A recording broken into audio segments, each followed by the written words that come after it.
Welcome student. आज हम जो पहले क्लास में हमने पढ़ा था ना उससे आगे पढ़ते हैं। आज का जो अपना टॉपिक है वो रहेगा आयन।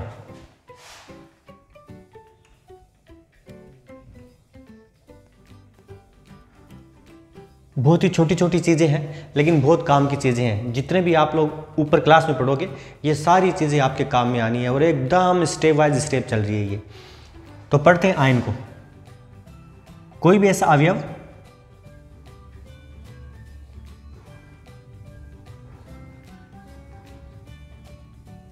जिस पर आवेश होता है,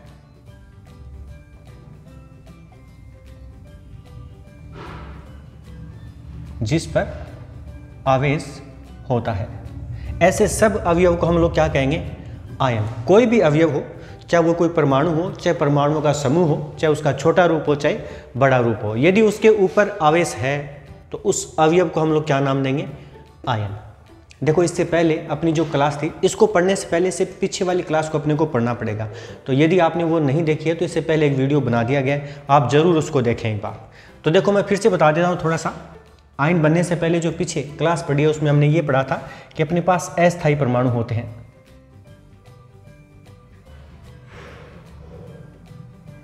अस्थायी परमाणु पढ़ा था हमने। इलेक्ट्रॉन भरने के आधार पर परमाणु दो प्रकार के हैं, एक तो स्थायी परमाणु है और एक अस्थायी परमाणु है। तो हमने पढ़ा था कि जो 17 परमाणु है वो सारे के सारे अस्थायी हैं और फिर ये अस्थायी परमाणु अपने आप को स्थायी परमाणु में बदलेंगे। स्थायी परमाणु, कोई भी अस्थायी परमाणु अस्थायी नहीं रहता, वो अपने आप को स्थायी परमाणु में बदलने का प्रयास करता है। दुनिया में कोई भी चीज़ हो, चाहे वो सजीव हो चाहे निर्जीव हो, यदि वो अस्थायी है ना तो वो कभी भी अस्थायी नहीं रहती, वो अपने आप को स्थायी बनाने का प्रयास करती है। जैसे छोटे छोटे हम लोग उदाहरण लेते हैं, जैसे मान लो सजीव की बात करें हम लोग, मौसम से चेंज हो रहा है। अब जैसे मौसम आ गया सर्दी का, और सर्दी आते ही हम लोग क्या हो जाते हैं? अस्थायी। हमें सर्दी लगती है, सर्दी लगेगी तो हम लोग क्या हो जाएंगे? अस्थायी। तो फिर हम क्या करेंगे? अपने आप को स्थायी करने का प्रयास करेंगे। हम अपने आप को स्वयं को स्थायी करने का प्रयास करेंगे। जैसे मान लो सर्दी के वक्त अपने को सर्दी लगेगी तो हम लोग हो गए अस्थायी। तो उस वक्त हम लोग क्या करेंगे? अपने आप को स्थायी। तो स्थायी करने के लिए हमें कोई ना कोई काम करना पड़ेगा। जैसे हम लोग क्या काम कर सकते हैं? हम लोग स्वेटर पहन सकते हैं। देखो, स्वेटर पहनेंगे तो हमें सर्दी कम लगेगी, हम थोड़ा सा क्या हो जाएंगे? स्थायी हो जाएंगे। इसी प्रकार से मान लो ज़्यादा सर्दी लग रही है तो हम लोग रज़ाई ले लेंगे। रज़ाई लेंगे, पहले हम लोग क्या थे? सर्दी के कारण अस्थायी, लेकिन जैसे ही हमने रज़ाई ली हम लोग क्या हो जाते हैं? स्थायी, क्योंकि हमें उस वक्त सर्दी नहीं लगती। तो मैं आपको ये समझाना चाह रहा हूँ कि कोई भी अस्थायी चीज़ें होती है ना, चाहे वो सजीव हो चाहे वो निर्जीव हो, वो अपने आप को क्या करती है? स्थायी। तो स्थायी होने के लिए वो कोई ना कोई काम करेगी। जैसे हमने यहाँ पर क्या काम किया? या तो हम स्वेटर पहन लेंगे या फिर हम लोग रजाई ले लेंगे, जिसके कारण हम लोग स्थायी हो जाएंगे। ऐसे मान लो हम लोग गर्मी की बात करें, गर्मी का समय है, हम लोग सभी बच्चे भी क्लास में बैठे हुए हैं और उस वक्त लाइट चली गई। जब हम लोग पढ़ रहे हैं सभी के सभी तो लाइट चली गई, और जैसे लाइट चली जाती है हम लोग सभी क्या हो जाएंगे? अस्थायी। एक तो जब लाइट थी, पंखे चल रहे थे, हम लोग आराम से बैठे थे, हवा लग रही थी, लेकिन गर्मी के टाइम में लाइट चली गई क्लास की, तो जाने के बाद में पहली जैसी स्थिति नहीं रही। हम अपने आप को क्या महसूस करेंगे? अस्थायी। अस्थायी के बाद में हम लोग क्या होना चाहेंगे? स्थायी होना चाहेंगे। तो स्थायी होने के लिए हम लोग क्लास में बैठे बैठे कोई ना कोई काम करेंगे। जैसे क्लास में बैठे हुए बच्चे बुक का या नोटबुक का सहारा लेंगे और उसे हवा करेंगे। जैसे लाइट चलेगी हम लोग क्या हो गए? अस्थायी। तो हमने अपने आप को क्या किया? स्थायी। तो स्थायी करने के लिए हमने क्या किया? अपने आप को हवा डाली।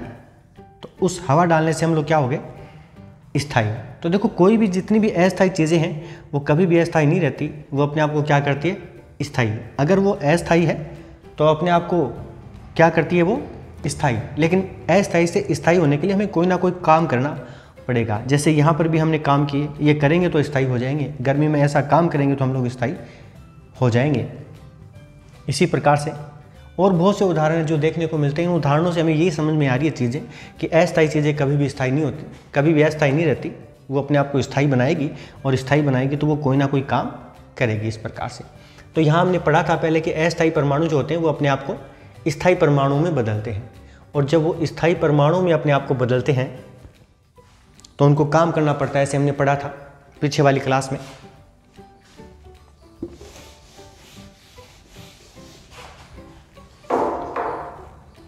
अस्थायी परमाणु अपने आप को स्थायी परमाणु में बदलते हैं, और जब वो अपने आप को स्थायी परमाणु में बदलते हैं तो वो उनको काम करना पड़ेगा। कोई भी अस्थायी चीज़ स्थायी होगी तो उनको कोई ना कोई काम करना पड़ेगा। ऐसे इन परमाणुओं को भी स्थायी होने के लिए 3 काम करते हैं, लेकिन हम लोग केवल यहाँ पर 2 ही पढ़ेंगे। यहाँ पर केवल हम लोग इनका 2 ही काम पढ़ेंगे। ये 2 ही काम कर सकते हैं, या तो इन्होंने इलेक्ट्रॉन का त्याग किया था, इलेक्ट्रॉन का त्याग, या फिर उन्होंने इलेक्ट्रॉन ग्रहण किए थे। कोई भी परमाणु अपने आप को जब वो स्थायी बनाएगा तो या तो फिर वो इलेक्ट्रॉन को त्यागेगा या फिर वो इलेक्ट्रॉन को ग्रहण करेगा। ऐसा हमने पढ़ा था। अब देखो, कोई भी परमाणु जो इलेक्ट्रॉन को त्यागता है, कोई भी परमाणु जो इलेक्ट्रॉन को त्यागता है, उसके ऊपर हमेशा प्लस आवेश आता है। प्लस आवेश, प्लस आवेश को कहते हैं धनावेश, धनावेश। इसी प्रकार से कोई भी परमाणु जो इलेक्ट्रॉन को ग्रहण करता है उसके ऊपर हमेशा माइनस आवेश आता है, इसको कहते हैं ऋणावेश।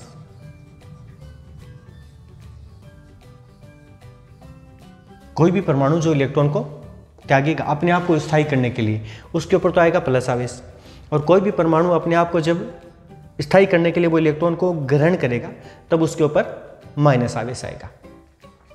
तो अस्थायी जितने भी परमाणु जब वो अपने आप को स्थायी करेंगे तो या तो वो इलेक्ट्रॉन का त्याग करेंगे या फिर वो इलेक्ट्रॉन को ग्रहण करेंगे। यहाँ तक हमने चीज़ें पढ़ी थी। अब देखो, जब वो इलेक्ट्रॉन को त्यागेंगे या फिर वो इलेक्ट्रॉन को ग्रहण करेंगे तो उसके ऊपर क्या आ जाएगा? आवेश। और हमने पढ़ा देखो ऊपर, जिसके ऊपर क्या आ जाता है? आवेश। ऐसे अवयवों को हम लोग क्या कहते हैं? आयन कहते हैं। इसका मतलब आयन का निर्माण किससे होगा? अस्थायी परमाणुओं से।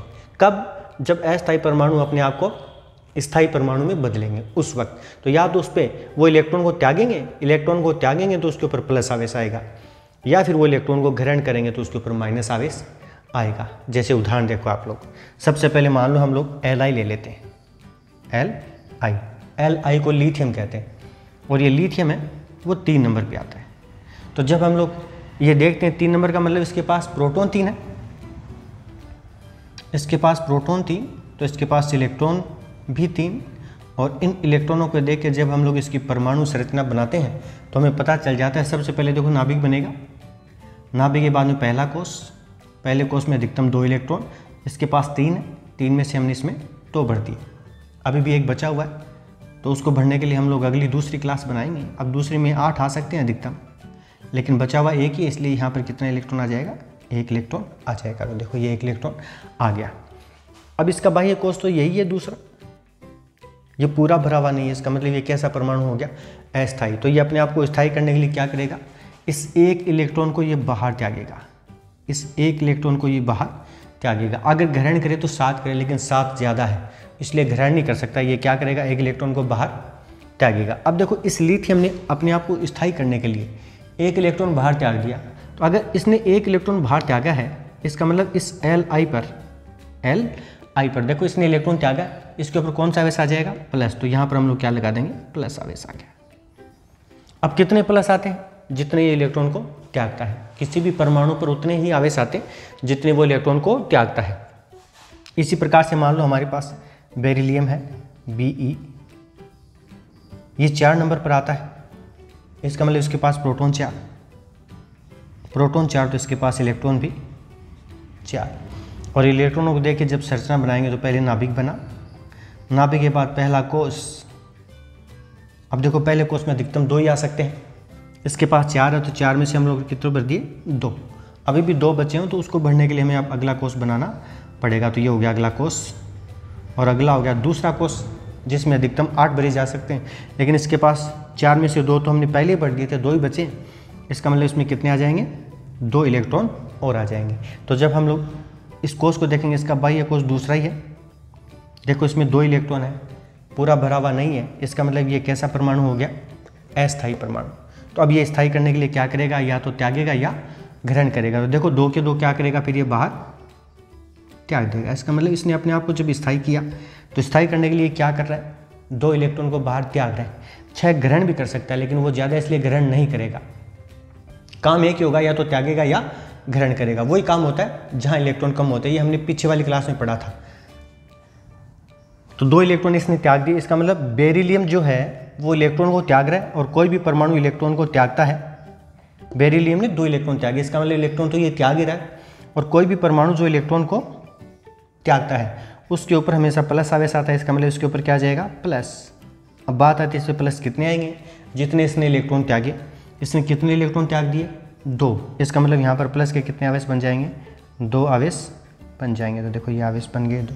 इसको ऐसे लिखा जा सकता है या फिर इसको ऐसे भी लिखा जा सकता है, BE लगाकर आगे हम लोगों ने प्लस लिख दिया ऊपर, और प्लस के आगे क्या लगा दिया, 2। इसका मतलब इसके ऊपर आवेश कितने आगे, 2 आवेश आगे प्लस के। ऐसे हम लोग कुछ भी दे सकते हैं, जैसे मान लो हमारे पास एल्यूमिनियम होता, एल्यूमिनियम को Al से लिखते हैं और Al 13 नंबर पर आता है,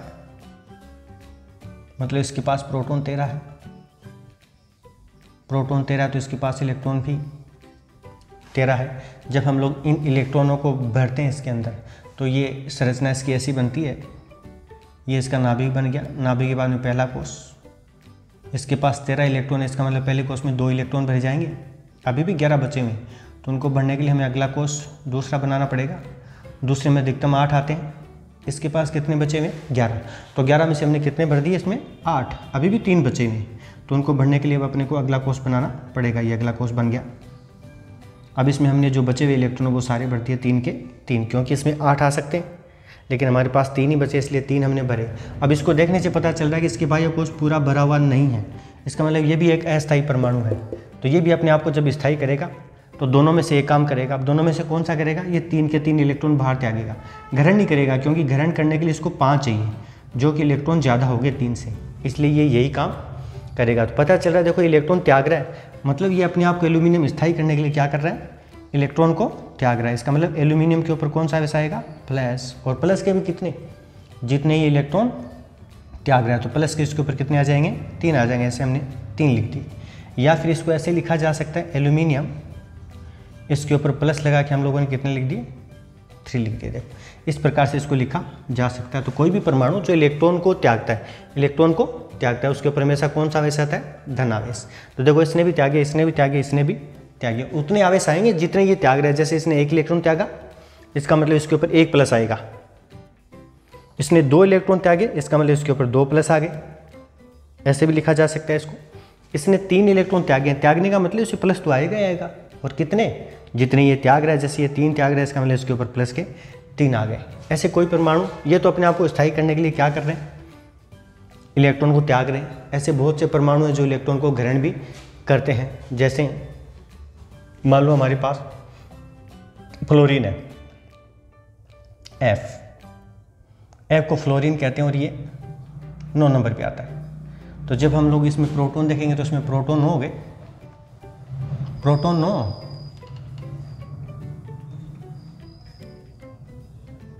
तो इसके पास इलेक्ट्रॉन भी 9।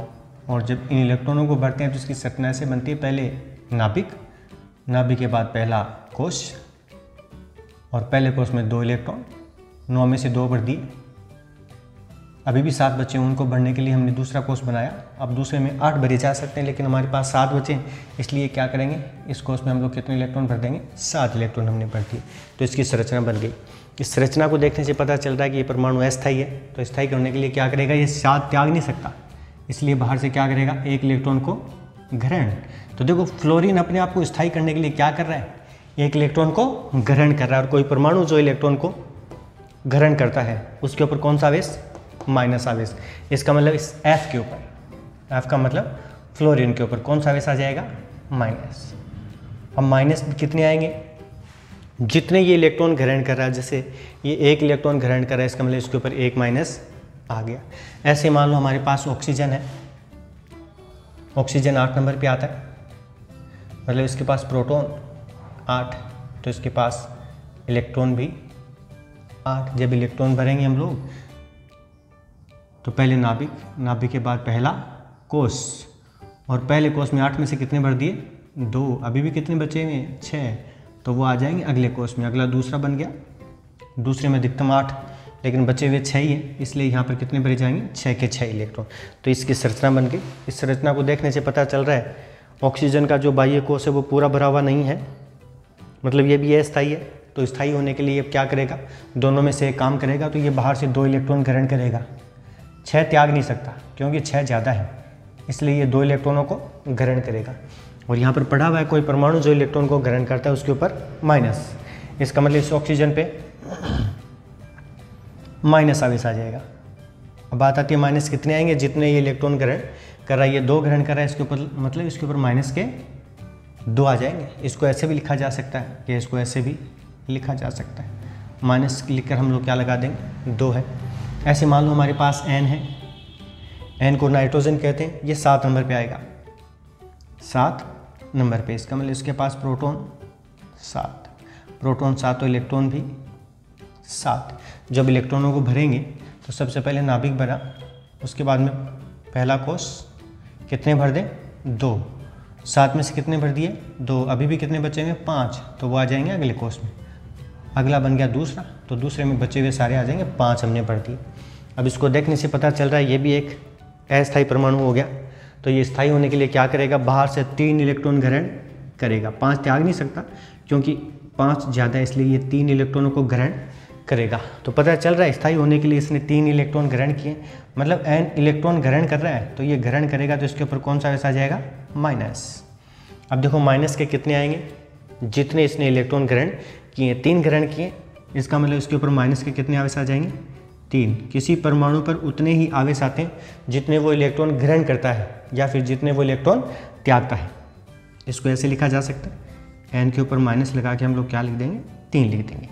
तो देखो ये पहले परमाणु था, ये परमाणु था, ये भी परमाणु है, ये सब परमाणु है। जब तक इन्होंने इलेक्ट्रॉन त्यागा नहीं है, ग्रहण नहीं किया, तब तक ये परमाणु है। लेकिन जैसे इसने इलेक्ट्रॉन त्याग दिया तो देखो इसके ऊपर आवेश आ गया। इलेक्ट्रॉन त्यागेगा तो इसके ऊपर कौन सा आवेश आ जाएगा? प्लस। और ऊपर लिखा हुआ है देखो, कोई भी अवयव जिसके ऊपर क्या पाया जाता है? आवेश। तो इसके ऊपर आवेश आ गया। यहाँ आवेश नहीं है, ये तो परमाणु है, और ये परमाणु कौन सा है? अस्थायी परमाणु। तो अस्थायी परमाणु स्थायी होने के लिए क्या किया? इसने इलेक्ट्रॉन त्याग दिया। तो इलेक्ट्रॉन त्यागेगा तो स्थायी होएगा, और स्थायी होते ही इसके ऊपर क्या आ जाएगा? या तो ये या फिर ये। तो इसने देखो त्यागा है, इसका मतलब इसके ऊपर कौन सा आवेश आ जाएगा? माइनस। और कोई भी अवयव जिसके ऊपर आवेश हो, जैसे इसके ऊपर आवेश आ गया, अब कब आया है? जब इसने इलेक्ट्रॉन को त्यागा है, तो इसके ऊपर आवेश आ गया। इसका मतलब ये क्या बन गया? आयन बन गया। इसी प्रकार से ये देखो, ये तो परमाणु है, लेकिन परमाणु जब अपने आप को स्थायी कर रहा है तो इसने 2 इलेक्ट्रॉन त्यागे, तो इसके ऊपर क्या आ जाएगा? आवेश आ गया। देखो, और जिसके ऊपर आवेश पाया जाता है, कोई भी लिखा हुआ है यहाँ पर, कोई भी ऐसा अवयव जिस पे क्या पाया जाता है? आवेश। तो देखो इसके ऊपर आवेश आ गया, लेकिन ये आवेश आया कब? इस परमाणु से ही आया है। और ये कैसा परमाणु था? अस्थायी परमाणु। इसका मतलब आयनों का जो ये निर्माण है वो अस्थायी परमाणु से हुआ। जितने भी अस्थायी परमाणु है वही अब क्या करेंगे? या तो इलेक्ट्रॉन को त्यागेंगे या फिर ग्रहण करेंगे, तो उसके ऊपर आवेश आ जाएगा। और जैसे आवेश आ जाएगा, वो जो अवयव बन जाएगा वो अपने सामने क्या बन जाएगा? आयन बन जाएगा। इसी प्रकार से ये देखो, ये तो परमाणु है, लेकिन इसने अपने आप को जब स्थायी किया तो इसने 3 इलेक्ट्रॉन त्यागते हैं, इसके ऊपर आवेश आ गया। और आवेश आ गया, इसका मतलब फिर ये राशि क्या बन गई? आयन बन गई। इसका मतलब ये भी क्या है? आयन।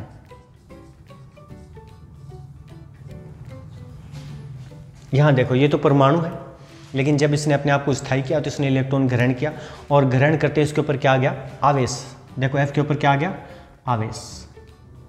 ये लो, कौन सा आवेश आ गया? माइनस। चाहे आवेश माइनस हो चाहे प्लस हो, है तो आवेश। और जिसके ऊपर आवेश पाया जाता है उन सबको क्या कहते हैं हम लोग? आयन। इसका मतलब ये भी क्या बन चुका है? आयन। लेकिन ये आयन कब बना? जब इसने इलेक्ट्रॉन को ग्रहण किया। ये आयन कब बना? जब इसने इलेक्ट्रॉन को त्यागा। इसका मतलब आयनों का निर्माण कब होता है? कोई परमाणु या तो इलेक्ट्रॉन को त्यागता है या फिर वो इलेक्ट्रॉन को ग्रहण करता है। लेकिन वो कौन से परमाणु होते हैं? अस्थायी।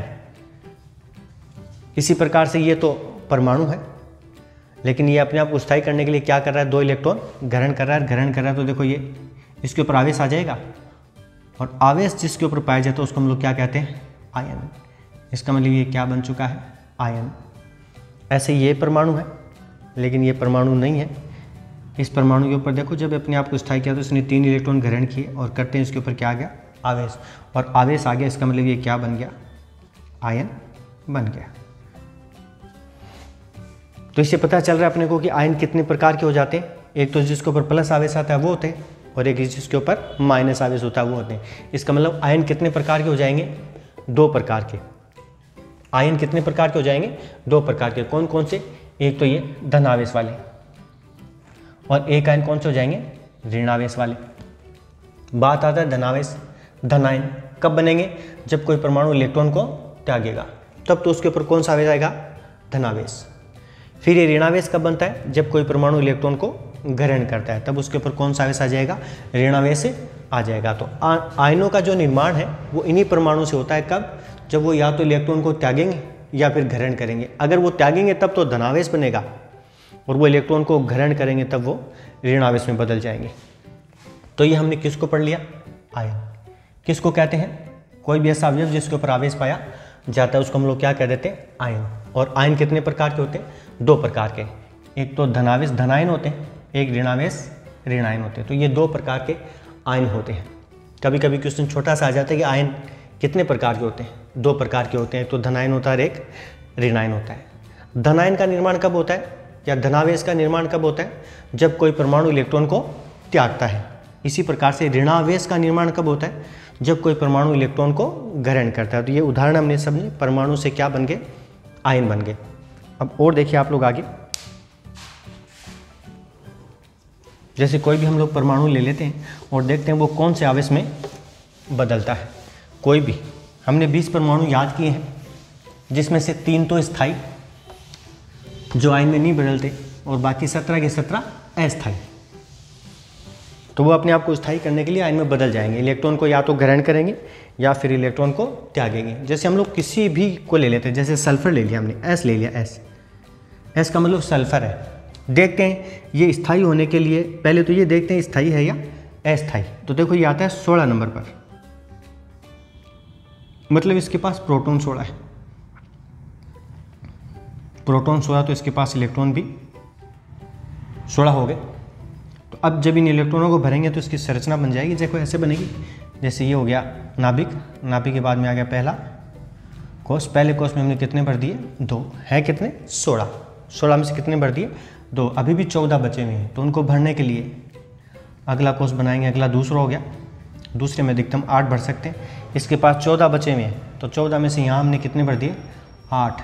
अभी भी 6 बचे हुए हैं, तो उनको भरने के लिए हम लोग अगला कोष बनाएंगे। तो ये अगला कोष देखो तीसरा कोष हो गया, और तीसरे कोष में 6 इलेक्ट्रॉन बचे हुए के सारे आ गए। तो इसको देखने से देखो पता चल रहा है ये एक अस्थायी परमाणु हो गया, क्योंकि इसका ये जो बाह्य कोष है वो पूरा भरा हुआ नहीं है। तो अब ये अपने आप को स्थायी करेगा। तो स्थायी करने के लिए 2 में से एक काम करेगा। तो देखने से पता चल रहा है ये क्या करेगा, ये बाहर से 2 इलेक्ट्रॉनों को ग्रहण करेगा। और कोई परमाणु जो इलेक्ट्रॉन को ग्रहण करता है उसके ऊपर देखो यहाँ लिखा हुआ है, इलेक्ट्रॉन को ग्रहण करता है, कौन सा आवेश आ जाएगा, माइनस आवेश आ जाएगा। तो सल्फर ने अपने आप को स्थायी करने के लिए क्या कर लिया, 2 इलेक्ट्रॉन ग्रहण किए, और जैसे ही इसने इलेक्ट्रॉन को ग्रहण कर लिया इसके ऊपर क्या आ जाएगा, माइनस के 2 आवेश आ जाएंगे।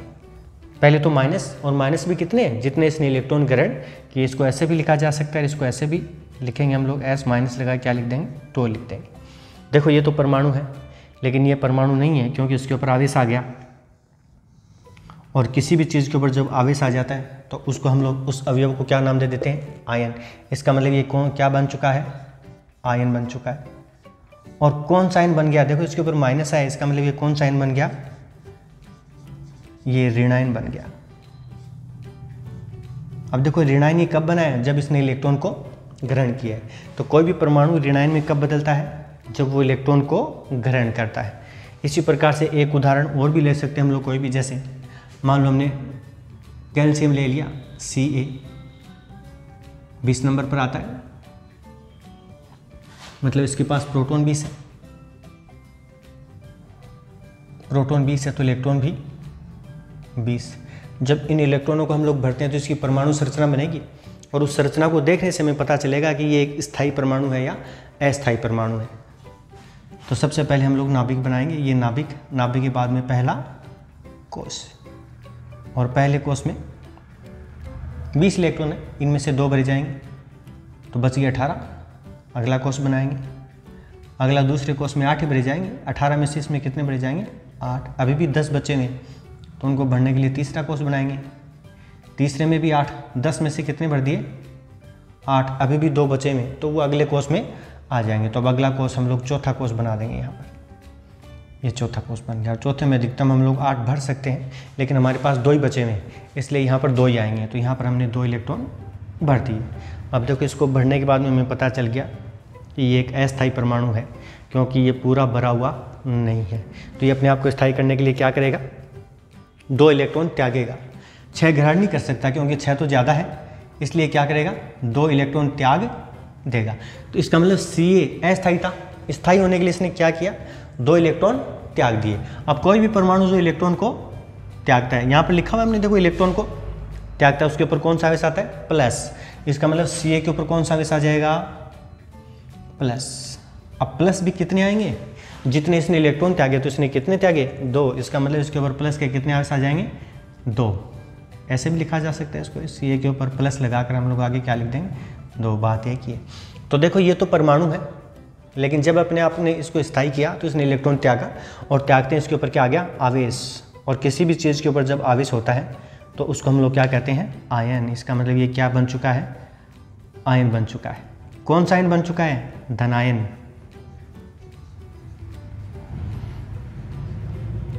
इसका मतलब धनायन का निर्माण कब होता है? जब कोई परमाणु इलेक्ट्रॉन को त्यागता है। तो इलेक्ट्रॉन को त्यागने से तो धनायन बनते हैं, और इलेक्ट्रॉन को ग्रहण करने से ऋणायन बनते हैं। देखो इसने इलेक्ट्रॉन ग्रहण किए, इसलिए ये आयन कौन सा बन गया? ऋणायन। इसने इलेक्ट्रॉन को त्यागा है, इसलिए ये आयन कौन सा बन जाता है? धनायन बन जाता है। इसका मतलब जितने भी अस्थायी परमाणु होते हैं, जब वो अपने आप को स्थायी करेंगे, इलेक्ट्रॉन को त्यागेंगे या फिर ग्रहण करेंगे। त्यागेंगे तो धनावेश, ग्रहण करेंगे तो ऋणावेश। इसका मतलब आयन का निर्माण किससे होता है? अस्थायी परमाणुओं से होता है। कब? जब वो इलेक्ट्रॉन को या तो त्यागते हैं या फिर ग्रहण करते हैं। तो ये हमने किसको पढ़ लिया? आयन को। किसको कहते हैं? ऐसा कोई भी अवयव जिसके ऊपर आवेश पाया जाता है। पहले से नहीं होता, जब वो अपने आप को स्थायी करेंगे तब जाके उसके ऊपर आवेश बनेगा। वो धनावेश हो सकता है, वो ऋणावेश हो सकता है। उसके लिए हमें उस परमाणु की संरचना देखनी पड़ेगी, बाह्य कोष देखना होगा कि बाह्य कोष में कितने इलेक्ट्रॉन हैं। उन इलेक्ट्रॉनों को देख के पता चलेगा कि वो इलेक्ट्रॉन को त्यागेगा या फिर ग्रहण करेगा। अगर वो इलेक्ट्रॉन को त्यागता है तब तो धनावेश, इलेक्ट्रॉन को ग्रहण करता है तब ऋणावेश। इसका मतलब आयन 2 प्रकार के होते हैं। आयन 2 प्रकार के होते हैं। कौन कौन से होते हैं? एक तो धनायन होता है, और एक होता है ऋणायन। छोटी छोटी चीजें और बताते हैं थोड़ी सी यहां से। धनायन कब बनता है? जब कोई परमाणु इलेक्ट्रॉन को त्यागता है। इसी प्रकार से ऋणायन कब बनता है? जब कोई भी परमाणु इलेक्ट्रॉन को ग्रहण करता है, तब ऋणायन का निर्माण होता है। एक चीज और देखो, कोई भी परमाणु जो इलेक्ट्रॉन को त्यागता है उसको हम लोग आयन, तो उसके ऊपर कौन सा आ जाएगा? धनायन। लेकिन ऐसे सभी परमाणुओं को या अवयवों को हम लोग धातु कहते हैं। जो भी इलेक्ट्रॉन को त्यागता है उन सब को हम लोग किस नाम से जानते हैं? धातु के नाम से जानते हैं। तो धातु जिसके ऊपर धनावेश आएगा, कब? जब वो इलेक्ट्रॉन को त्यागेंगे। इसी प्रकार से जो इलेक्ट्रॉन को ग्रहण करते हैं उन सब को हम लोग अधातु कहते हैं। धातु, ये 2 शब्द हैं जो बार बार काम में आते हैं। मतलब धातु क्या होते हैं? जो इलेक्ट्रॉन को त्यागते हैं वो धातु है, और जो इलेक्ट्रॉन को ग्रहण करते हैं वो अधातु है। तो ये आयन हो गए 2 प्रकार के। एक तो हो जाते हैं धनायन और एक हो जाते हैं ऋणायन। धनायन का निर्माण जब वो इलेक्ट्रॉन को त्यागते हैं तब तो धनायन बनेगा। ऋणायन का निर्माण कब होगा? जब वो इलेक्ट्रॉन को ग्रहण करेंगे तब ऋणायन का निर्माण होगा। तो ये 2 प्रकार के आयन होते हैं अपने पास, एक तो धनायन और एक ऋणायन। अब इनसे संबंधित देखो एक चीज और पढ़ते हैं छोटी सी।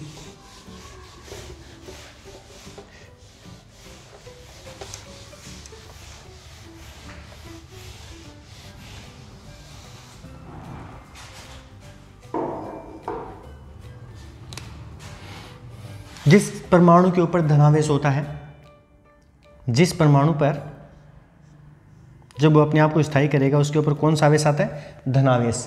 ऐसे परमाणु के लास्ट में ईयम शब्द मिलता है, ईयम शब्द मिलता है। ये काम की चीज़ है, जरा याद रखें आप लोग, बिल्कुल ध्यान से समझे इसको। किसी भी परमाणु के नाम में यदि ईयम शब्द है, इसका मतलब वो धनावेश ही बनाएगा, इसके अलावा दूसरा आवेश नहीं बनाएगा।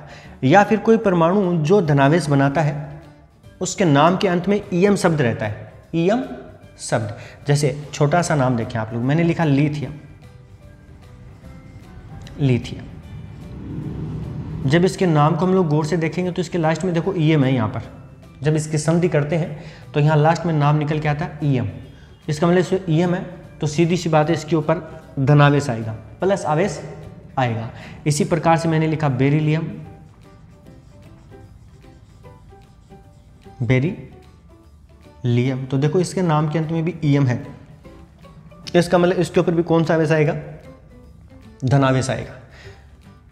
एल्यूमिनियम,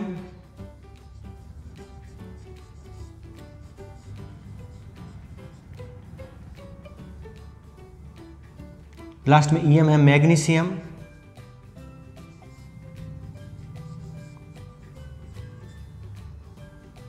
इसके भी लास्ट के अंत में ईएम शब्द है। तो जहां लास्ट में किसी भी परमाणु के ईएम शब्द है ना, ईएम, इसका मतलब वो हमेशा कौन सा आवेश बनाएगा? धनावेश बनाएगा।